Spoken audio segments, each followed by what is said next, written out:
Јавната администрација во Македонија е спора и преобемна. Со години политичарите најавуваат дека ќе ја реформираат.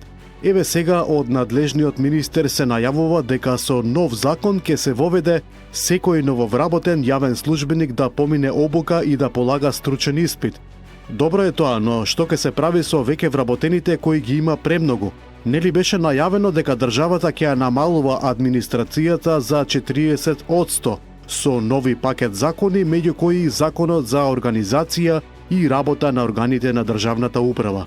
Администрацијата е неефикасна пред се затоа што е преполна со вработени кои влегле на сигурна работа со сигурна плата, благодарение на пријателските, роднинските и партиските врски.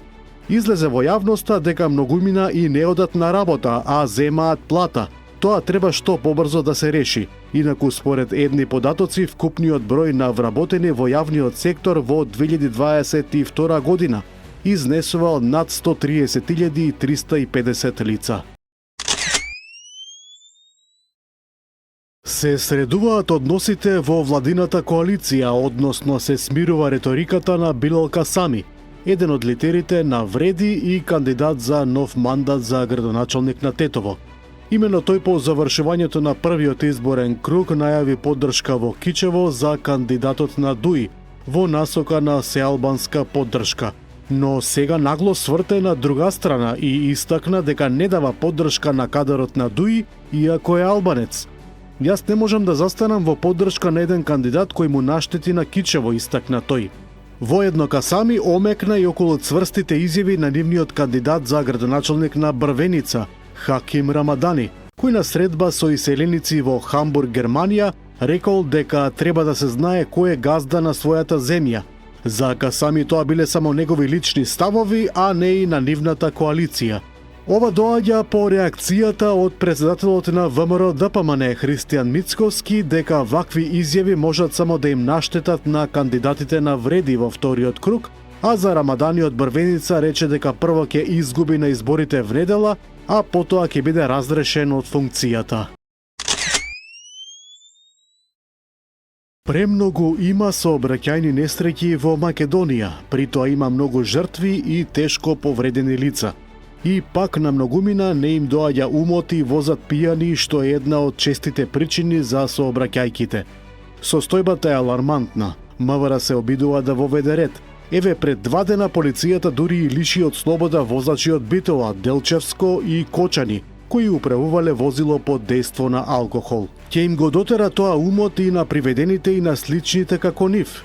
Почестите полициски контроли секако се еден од лековите на оваа загрижувачка состојба да се пие алкохол и да се вози. Можеби и казните треба да се поголеми и пред се да се изрекуваат без пардон, но сепак пред се на потек се самите возачи кои мора да се однесуваат поодговорно затоа што и самите можат да бидат жртви на својата лоша навика да возат пијани.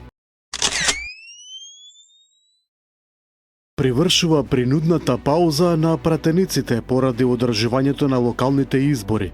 Председателот на Собранието на Македонија Африм Гаши ја закажа 69-та седница за понеделник на 3 ноември, еден ден по гласањето на вториот круг од изборите. На седницата пред пратениците ќе се обрати председателот на Парламентарното собрание на Советот на Европа Теодорос Русопулос.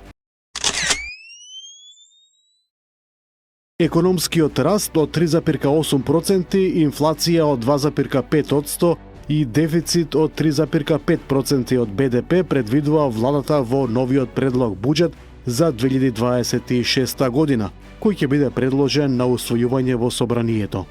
Министерката за финансии Гордана Димитриевска-Кочовска на пресконференција соопшти дека вкупните приходи за следната година се проектирани на 6,1 милиарда евра, а вкупните расходи изнесуваат 6,7 милиарди. За капиталните инвестиции предвидени се над 650 милиони евра.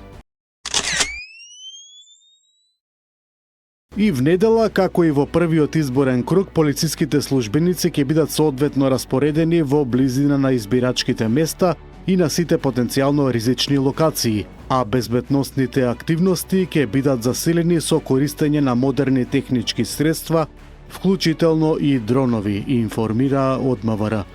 За таа цел, директорот на Бирото за јавна безбедност Александар Јанев вчера оствари средба со полициското раководство на сите градови каде што ќе се одржи вториот круг од локалните избори. По смртното претепување на еден маж од Роми во словенечкото Ново место, кое цела држава крена на нозе, синоќа нова драма. По завршувањето на вонредната седница на градскиот совет, на која представници на владата ги представија мерките за борба против криминалот, во ромската населба Жабјак одекнале истрели. Таму веднаш биле испратени специјалци. Нема информации дали некој е повреден во пукањето. Турци надвор и нема мигранти, извикуваа демонстрантите синоќа пред црногорската влада во Подгорица, откако група странци во неделата избодеа со нож еден локален млад човек. По инцидентот уапсени се државјанин на Турција и на Азербејџан, пошто Црна Гора одлучи да воведе визи за Турција. Инаку, по инцидентот беше демолиран ресторан во сопственост на турчин, запален автомобил во салон на турска компанија, а во бар беа демолирани 2 бара во сопственост на турци.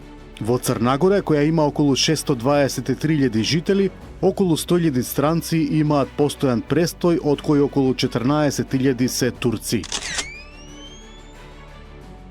Куба се подготвува за ударот на ураганот на векот Мелиса. Кубанските власти соопштија дека евакуирале повеќе од 735.000 луѓе. Ураганот со ветрови од скоро 300 км на час претходно ја погоди Јамајка. Штетите се толку големи што опоравувањето би можело да трае со години. Досега се потврдени 3 смртни случаи. Украинскиот председател Володимир Зеленски обвини дека Кина и дава машини за производство на оружје на Русија, иако, како што кажа во телефонски разговор, од кинескиот председател Си Џинпинг добил уверување дека оружје нема да им биде продадено на русите. Кина веднаш негираше дека и дава помош на Русија. Франција планира да распореди контингент од приближно 2000 војници во Украина. Ова го тврди руската надворешна разузнавачка служба. Јадрото на формацијата ќе го сочинуваат јуришните трупи на француската легија на странци пред се од латиноамериканските земји, се прецизира во извештајот. Францускиот председател Емануел Макрон би требало да ги распореди војниците да ги чуваат француските музеи, наместо да ги испраќа во Украина, изјави портпаролката на Министерството за надворешни работи Марија Захарова. Повеќе од половина од граѓаните на Европската Унија ја поддржуваат идејата за проширување на Унијата, покажуваат најновите податоци од Евробарометар. Најголема поддршка е забележена во Шведска, Данска и Литванија, додека најмала поддршка има во Австрија, Чешка и Франција.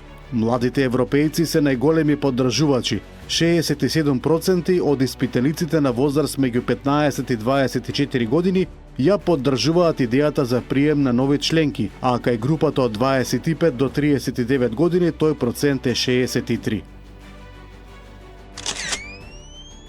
Израелскиот премиер Бенјамин Нетањаху и нареди на армијата да изведе силни напади во појасот Газа, откако ја обвини организацијата Хамас дека го прекршила примирието. Израелската акција почнала откако борци на Хамас отвориле оган врз израелски војници во јужниот дел на Газа. Инцидентот се случил во услови на зголемена напнатост, откако Хамас предаде ковчег кој според Израел содржал само делови од веќе вратено тело на заложник. Северна Кореја тестирала крстосувачки ракети на Жолтото море, западно од Корејскиот полуостров. Тестот се случува во време кога Трамп треба да пристигне во Јужна Кореја, каде што треба да се сретне со јужнокорејскиот председател Ли Џем Јунг. Американскиот председател утре треба да се сретне и со кинескиот председател Си Џинпинг на маргините на самитот на Азиско-Пацифичката економска соработка.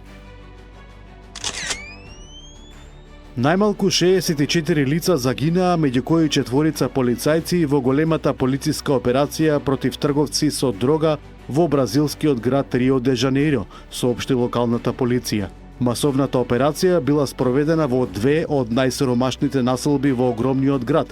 Полицијата действувала со 2 хеликоптера, 32 блендирани возила и 12 машини за отстранување на барикадите. поставени од шверцерите.